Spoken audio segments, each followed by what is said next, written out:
Okay, in this video I'm going to try and finish off the analysis of the Hungarian Grand Prix and go through all of the clips that I recorded, which I felt I needed to share with you and explain, the importance of them.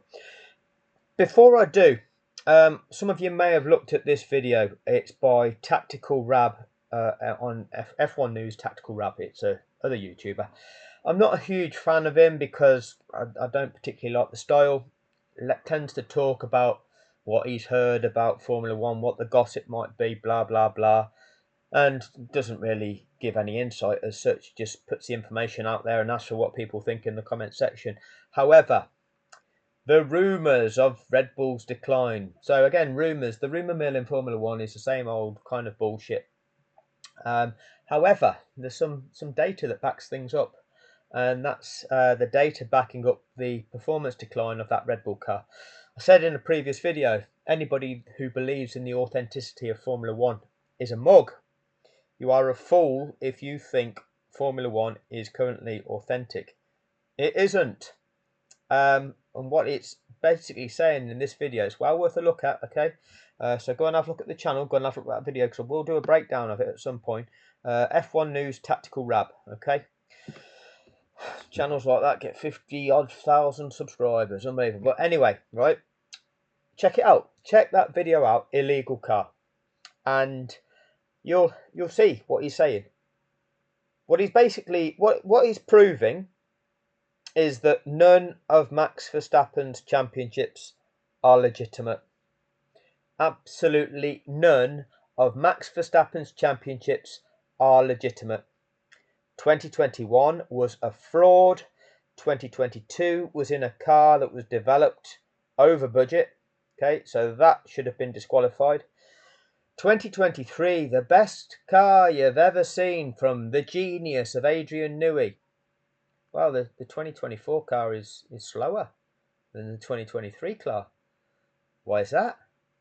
How can a genius like Adrian Newey evolve his car and it gets slower? Crazy shit. Okay, data's coming out here. There's rumours that the FIA looked at the Red Bull car and have said you can't have some of these bits on it, and hence the performance decline. Are we ever going to find that out officially from the FIA? Do you really believe that the FIA are going to disclose that? Do you believe the FIA are going to disclose information that is going to show a negative light on Red Bull? Absolutely won't happen. It's a corrupt show. It's a corrupt show. You know, this dressing Newey up to be the best thing we've ever seen, that's just a marketing tool. That's a salesman thing. Aren't Red Bull putting out their own car? The Adrian Newey designed car that they want to sell. You buy the car that's designed by the design genius Adrian Newey, who can design a winning car if he's not complying with the rules of the sport and allowed to get away with having things on his car that is not within the regulations, and the FIA don't do anything about them, and we've got the rocket ship of a car that Max Verstappen can easily win in, making him the best ever driver that you've all ever seen, and the governing body just allow it. But yeah, check that video out. Right, let's actually get into these clips from Hungary. Okay, first one, another Max tantrum and a validation in commentary. So here we go. Working temperature. It's quite impressive how we let ourselves get undercut at this completely race. So Max moaning that they've got undercut. Well, Red Bull are normally the team that does the undercut. Mercedes have got the jump on them this time. Probably gone far too early on it, but at least they're doing something. But Max is not happy about that. You know, the one time where Red Bull get undercut, Max kicks off about it. Well, if it's not the car, it's the strategy for Max Verstappen today. Everything not going his way, according to him. But he had the ability. So he criticises Max. Oh, if it's not the car, it's a strategy. But then we get to get past Hamilton and to make undercut and just completely race. Well, if it's not the car, it's the strategy for Max Verstappen today. Everything not going his way, according to him. But he had the ability to get past Hamilton and to make that move, but went too deep into turn two. He had the ability to get past Hamilton, but went too deep. So he didn't have the ability then, did he? Because he couldn't complete the overtake. He had the ability to get past Hamilton, but couldn't do it. Well, that's not having the ability, is it? Ridiculous. Couldn't perform a legal overtake, and yet you're saying he had the ability to do it. Does he need, though, Martin, a bigger offset on his tyres next time around? Probably. Does he need a bigger offset on his tyres? Yeah. Poor Max is disadvantaged. Does he need a bigger offset? He's already got the younger tyres. Okay, he's already got the advantage. But does he need a bigger advantage to be able to do it? Is that what it is? See through the bullshit, please. Right, next one. Okay, this one we start off with Village Idiot, Ted Kravitz in the pits, and then we go on to Crofty. So here we go. Did allow themselves to get undercut by Lewis Hamilton, but I think the case is the real point is that Max does not have a car that he's comfortable with. It's got the real problem is Max doesn't have a car that he's comfortable with. Why is that? Has he not been able to set it up properly, or have Red Bull been told they're illegal and they've had to change their car? Oh, have you seen the drop off in Perez's performances? Watch that Tactical Rab video. You'll see that Perez's performances fell off a cliff at some stage. Max's haven't. How many times has Max's car been randomly selected by the FIA to see if it's compliant? We'll check that out as well at some point. But Max isn't happy with the car, Ted. Ted, tell us why Max isn't happy with the car. loads of understeer. Max hates that, and if the car wasn't like that, then Max probably would have been able to get past Hamilton despite being undercut. The car's experienced lots of understeer. Max doesn't like understeer, and if it wasn't for that, he'd have been able to get past Hamilton. Well, that's strange because Karun Chandok would always tell us, but Max carries so much extra speed, and it's understeer, and he fucks Lewis Hamilton off the other side of the track, right? So that's Max's aggressive driving style. It's understeer, because he carries so much extra speed. But Ted's telling us Max doesn't like the understeery car, and if it wasn't for that, he'd be able to overtake Hamilton. Always validating this dude. It's always, validates one way, validates the other. Right, these boys are far too busy sucking on Dutch sausage. Absolutely, they're just fluffers, a lot of them. Every single one of them, and you are going to be exposed to the world for what you do.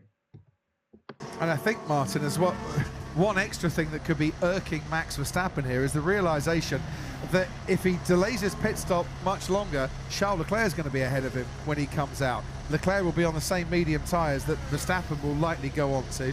So it's not just Hamilton he's going to try and get past, it'll be Leclerc first. Yeah. What a shame. Anyway, next clip. This one's a message from Lewis to his race engineer. Hamilton. Prix stop too short, that first in, mate. Okay, copy. Who thinks that he's been asked to do a little bit too much on these tyres towards the end of this race. Okay, so there's Lewis Hamilton not happy with his strategy. Okay, at the time it happened, again, not knowing, not being party to it, we don't have access to the data. We don't know how long each of those tyre compounds are capable of lasting on whatever fuel load the car has currently got, and how that drop-off goes. If you are a race engineer, you have that data available, you can make them correct decisions. But from the outside of the sport, we can't do that. It's a bit of guesswork, really. But it did feel that they were pitting early. I wasn't against it because the notion of getting the jump on the opponents, fair play. But it did. as again, with the benefit of hindsight, we can look back and go, probably they were 2 or 3 laps too early, maybe 4 laps too early, but ultimately they still needed to undercut the Red Bull. Okay, but that is how Lewis Hamilton conducted himself on the radio to his team when he was saying that, yeah, this strategy call's not as good as it could be. You compare and contrast that with Strap-on. Yeah? Total different caliber of people. Completely different caliber of people. Next. Okay, here's the next one. Commentary about Strap-on. He's come back out in 5th place. Doesn't like this strategy, isn't happy with what he's been asked to do. But he's closed down gaps in the past, and he's got now, on lap 50, 20 or so laps to get himself back into the podium standings. It's possible. It is. We've got a 5-horse race. They've sort of dropped sights a little bit. Perez is now doing fastest lap of the Grand Prix by a country mile. Well, we've got a 5-horse race, and had this sport not been corrupt with the stewarding decisions, Verstappen would have finished 6th in that 5-horse race. Next. Sadly, I cut Brundle off a bit too short in this one, but it's another one of Strap-on's meltdowns. Happened 3 laps on the medium. Well, that's some gentle introduction. No, mate, don't give me that now. You guys give me this strategy, okay? I'm trying to rescue what's left. Nah. So he's been told to go out and not take too much out of the tyres, and he's obviously... So, we're given this information, you know, how true it is, who knows, about the fact that when you go out on a new set of tyres, you've got to bed them in a little bit. Don't overwork them at the start, because then that means that they deteriorate a lot quicker. That's the notion that we are fed. And Max Verstappen has changed onto new tyres and just gone out and thrashed it. So his race engineer is saying, nice to see you did what we asked you to do. And Strap-on kicks off about it. And Brundle just like, yeah.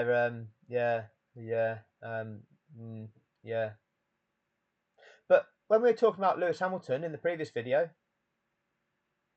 Lewis has taken a lot out of them tyres in the first few laps. Thanks for your valuable insight, Brundle. Next. Crofty. I don't want to sound too critical.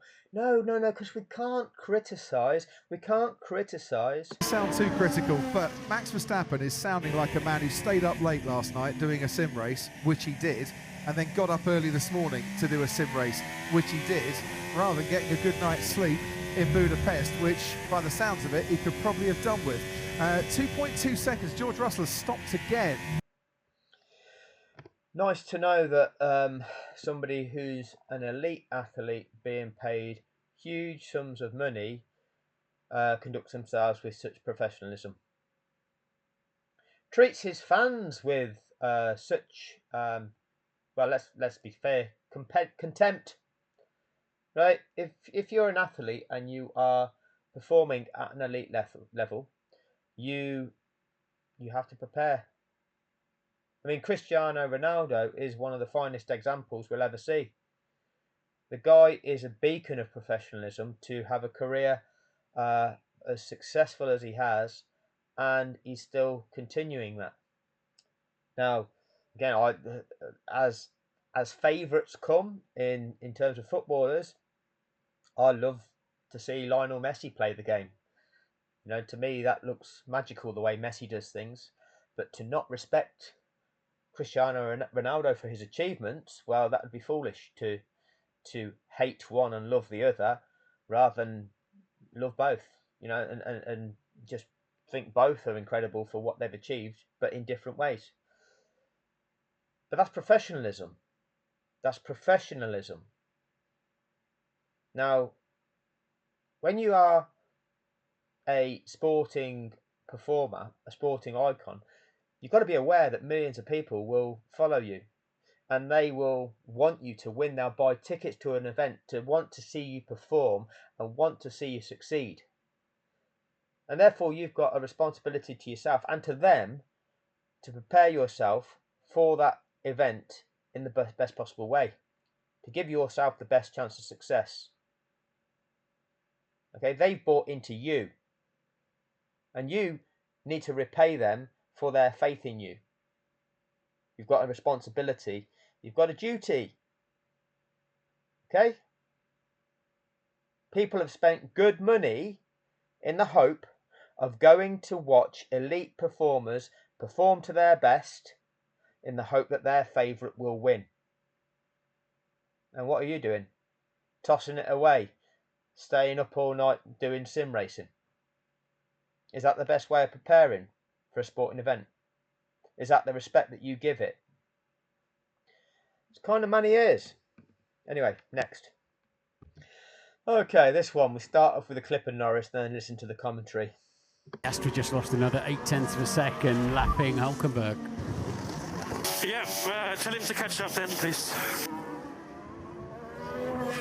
Would Max Verstappen move over? Would Lewis Hamilton move over? Would Fernando Alonso move over? I just mentioned because they are the three greats, as it were, in this race. They're the three greats in this race. Would Lewis Hamilton move over? Well, we've seen him move over and hand a victory back to Valtteri Bottas.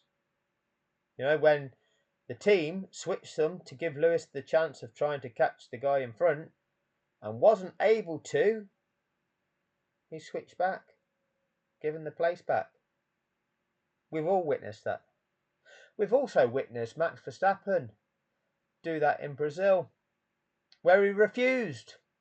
He didn't obey the team order. The team says, well, slow down, give Sergio the place back.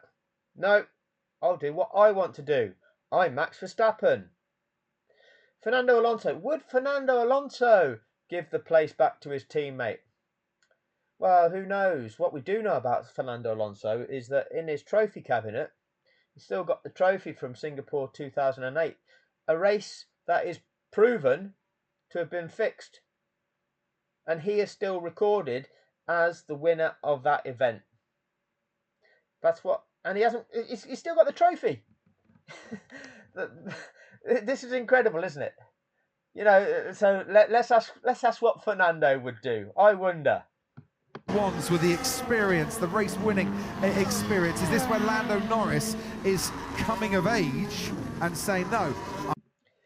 Would Fernando Alonso give that trophy to Nico Rosberg, the guy who finished second in that race, who's now the valid winner of it, because Fernando gets disqualified?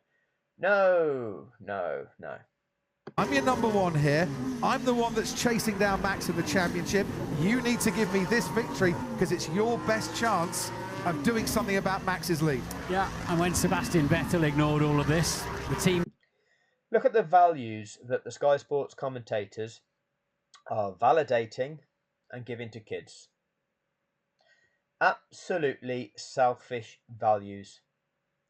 We are encouraged to believe that Formula One has a team element to it. Now, it's an individual sport in as much as there's individual drivers in the Drivers' Championships, but then there's a Constructors' Championship, the team aspect of it. We love the team when your second driver is the Minister of Defence and can block off the other guy in a way we've never witnessed before in Abu Dhabi 2021. Okay, we love the team there. Checo's a legend. We love the team aspect of it there. But the rest of the time, oh, stuff your team, mate. Stuff your team, mate. That doesn't matter. Stuff giving them the place back. Now, let's be clear. Context. Because context is important. If there is a situation where when you start a season, it's fair to give both drivers an equal chance. But as the season progresses, certain patterns emerge. And if it becomes clear that one driver is significantly ahead, okay, and one driver is in contention to win the Drivers' Championship, it makes most sense to try to always maximise the results of that driver rather than deprive him of any points by the teammate finishing ahead of him. You can utilise team strategy to try and maximise the points for one when it's reached a stage where it appears or it seems mathematically the right thing to do to put your eggs in one basket, as it were. That didn't appear to be the case with the McLaren team. Okay, should they have done?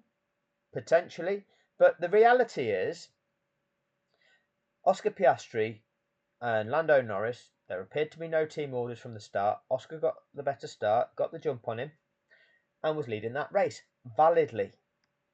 Okay, he was leading the race validly, and the only reason that Lando Norris was able to overtake him was because of the manner in which the McLaren team managed the pit stop strategy. And that was done for the protection of the team. And that particular strategy call benefited the guy that was in second place. So that meant Oscar was the one that was disadvantaged. The team disadvantaged Oscar for the purpose of protecting the team and expected Lando to restore what had taken place for the benefit of team harmony, because otherwise that's not fair. Now, how are you explaining this to kids? How would you like to be treated? If you're Oscar Piastri, you're leading the race, and therefore you are the lead car of your team. Surely you should be given priority on the decision making and the decisions made to advantage you. You're the race leader. Why would they then try to give an advantage to the car that's behind you? That's not right. So you've earned the right, because of your driving, to be the race leader. That earns you the right to the first choice on the strategy. Certainly you don't deserve to be undercut by your teammate. But McLaren, in doing so, said, okay, we're going to do this. It's going to advantage Lando, but we'll switch things back to restore the positions before we've gone about doing it that way. That's fair. That's fair. Put yourself in the position of Oscar Piastri. That's fair. Put yourself in the position of Lando. Why should you be the car in second, undercutting your teammate who drove better than you off the line and then maintained the lead of the race? What entitles you to that? That's just entitlement, isn't it? So, grow up, Lando. Do the right thing. You should have just handed that place back immediately. Made sure that the gap went to what it previously was before that pit stop strategy debacle. And then said, right, well, I think I'm passing you. Let's see. Now I'm going to hunt you down, and if I can pass you, then I'll do it validly. And I'll demonstrate that I can validly win this race on the track. But no, he didn't. He behaved like a tool. We seem to love him a little bit more back in the day when he was winning 4 straight world championships. And there's Brundle again promoting the fact that, oh, they used to love Seb when Seb was ruthless and didn't give a shit about his teammate. Again, these are the values that they are promoting. They promote these values to the world, okay, because these are the values of the narcissist, the bastard billionaires that are the people that actually become super wealthy because of who they are. The vast majority of them are selfish, self-serving bastards of people. Okay, that's the truth of it. To get that much money, somewhere along the line, you're shafting people. To accrue that much money, you're clearly making massive profits. So how are you doing that? You're charging far more for your product than needs to be charged, purely to make you as much money as you can. Well, what does that do? Well, that shafts everybody that has to buy anything of you, because you're charging them far more than is necessary for your product. What for? For your benefit, so that you can have a yacht in the Monaco harbour. Well, that's the kind of person you are. That's the kind of mindset you've got. You've got no social conscience, No conscience on the impact you're having on other people's lives that are having to struggle. No, you just want to extract as much money from them as possible so that you can live your best life. Okay, well, this is what these people are. But they're the values of the people that invest in Formula One, you know, and want to sponsor Formula One. And this is the values that Formula One then presents. Oh, we should all think this way. Yeah, so that there's no collective in society. Sorry, I'll keep it Formula One. I'll keep it Formula One. Next. Right, this is Brundle again. Absolutely filthy. Okay, listen to this. Lit the rear tyres up as well. He's very wide. It's dirty out there. And Lewis once again pushing the limits of the driving standard there by running very wide through turn 2. Lewis Hamilton pushing the limits of driving standards by staying wide through turn 2. Yeah, pushing the limits of driving standards. Remember Perez in Abu Dhabi 2021? Was that pushing the limits of driving standards, or was that incredible defensive driving, positioning his car perfectly to slow Lewis Hamilton down? Is that pushing the limits of driving standards? Is Lewis entitled to take a line round a corner that he wants? Yeah? What's the problem?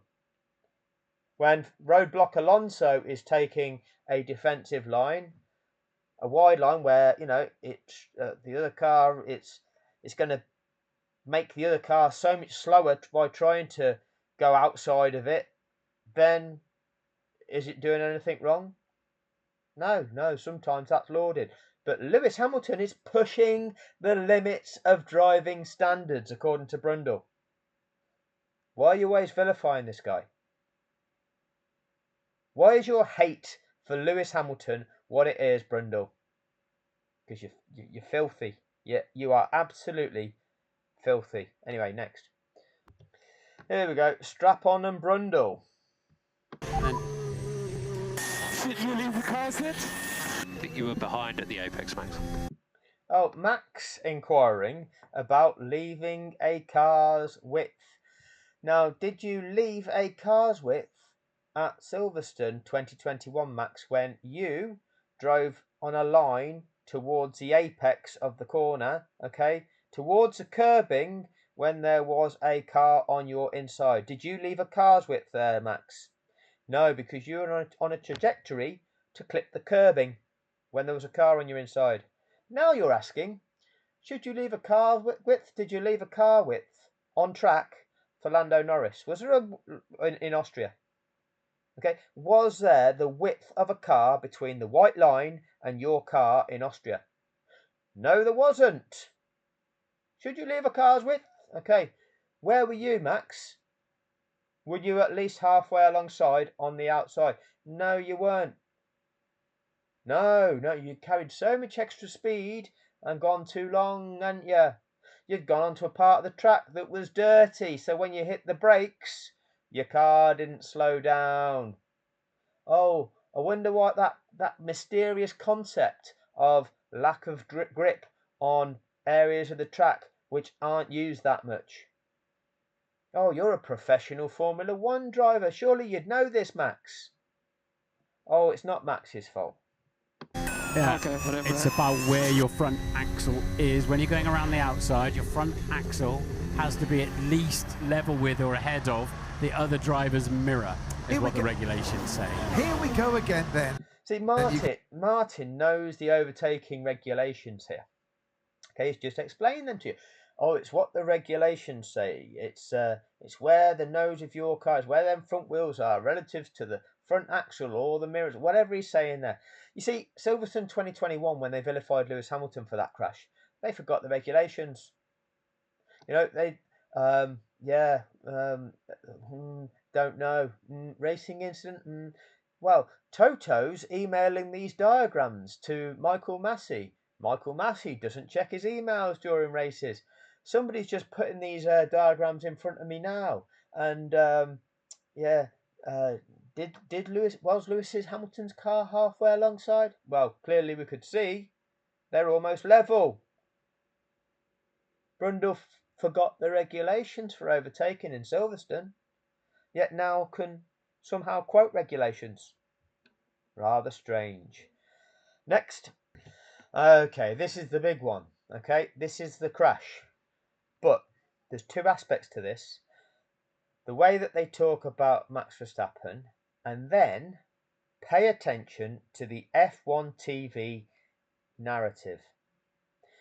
We get the collision, we get the commentators talking about it, and then at that moment in time, a really key incident in that race.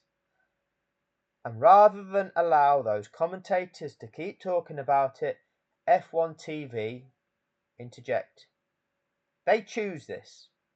They could choose to play this at any time. They could have waited another 30 seconds before playing this. But listen to what happens. Listen to what happens. Go again then, and you can see Verstappen closing, under braking. He's going to force his way and hits Lewis Hamilton, who brakes, watched Verstappen come steaming down the inside and watched Verstappen take himself out of that battle.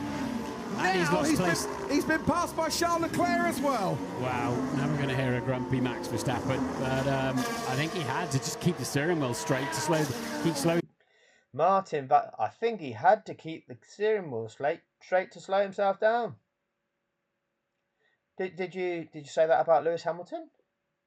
He had to keep the steering. Well, no, you didn't have to say that. No, Lewis missed the apex, is what you told us about Silverstone. I think had he have hit the apex, he'd have been alright. We got hit before the curve into the corner, deviating his line at Silverstone. I think Max had to keep his steering wheel straight there. Let's justify what Max had to do.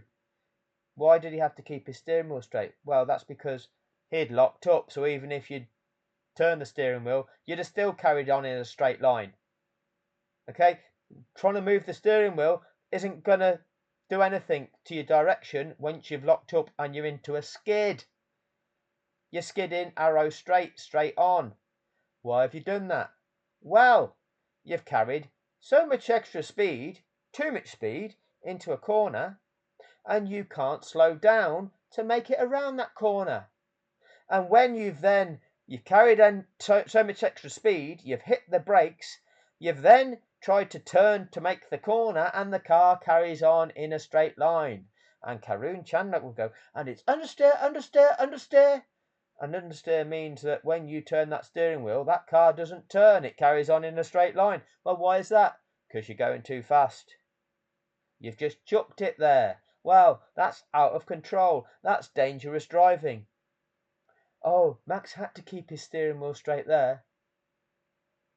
The car down, he came in with such speed there. We'll look forward to a replay of that, and Sainz has not. Wow, he came in with such speed there. No, that's just reckless. It's dangerous. Far behind him either now. Max Verstappen, he hit the ground so hard that would have not. Lando, he can't catch you up. You've proved your point, and it really doesn't matter. He's on much bigger size. Have you seen what they've done? We've just seen Max Verstappen hit Lewis Hamilton, cause that collision. Brundle and Crofty have spoken about it briefly. And rather than focus on that incident, F1 TV... He hit the ground so hard that would have not... Lando, he can't catch you up. You've proved your point, and it really doesn't matter. He's on much bigger size. Manchester, he's bigger. Lando Norris is not... I mean, I would have tried to undercut anyway. If I didn't, I would have gone long. Mate, we did the stop sequence in this order for the good of the team. I'm fighting for a championship. Okay, I'm trying to protect you, mate. I promise, I'm trying to protect you. This is turning in. So we see the Lewis Hamilton incident where Max Verstappen crashes into Lewis Hamilton. You get a brief period of time where it's spoken about by Brundle and Crofty, and then it's cut in by F1 TV, bringing your attention to the situation that's going on between Norris and Piastri. without focusing on the Hamilton-Verstappen incident. See how they divert your attention. An incident where Max Verstappen is at fault. Oof. What's happening over at McLaren? What's happening between Lando and Oscar? It's a choice. That's a choice made by F1 TV. Next. Okay, this will probably be the final one on this video. I'm mindful of how long it's going on. But here we go. And could have been Verstappen injured because that went a long way up into the air. Yeah, well, if that's anybody's fault, that's Max's fault. So if it's anybody's fault, it's Max's fault. So Brundle suggesting there that, oh, maybe it's nobody's fault.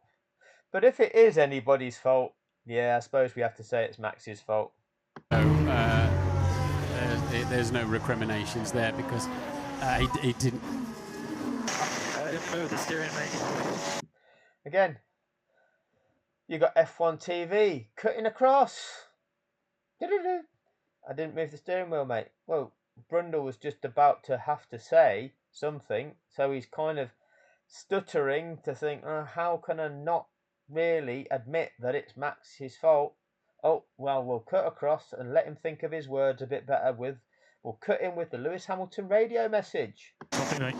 So that was Verstappen. He arrived out of control. Right. I think there's a penalty coming Max Verstappen's way for causing a collision there. It's been... Yeah, you would think that there would be a penalty coming his way for causing a collision. And in any other sport where they had fair sporting officials, there absolutely would have been. But the sport of Formula One is governed by the FIA, and the FIA are entirely corrupt.